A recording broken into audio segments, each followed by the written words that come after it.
Salam dostlar, vaxtiniz xeyir olsun. Həmişə ucalarda olasın inşallah. Ay Qurbani ilə ikimiz gəlmişik. Şervə dərəsinə, Şervə bulağından inşallah bir dənə su içəcək. Bu gün də cümə ayın 5-i. Ordu 5'tin 5'i. Bilərsən mən buradan ay Qurbani bu suyu götürsün bu. Allah'ın bu güzel suyundan. Biz de burada bir dənə bir su içək. Bəh. Suya bak. Hal elə. Dostların yeri hali.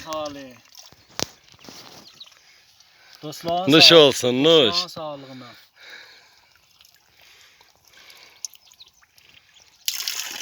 Sağ ol.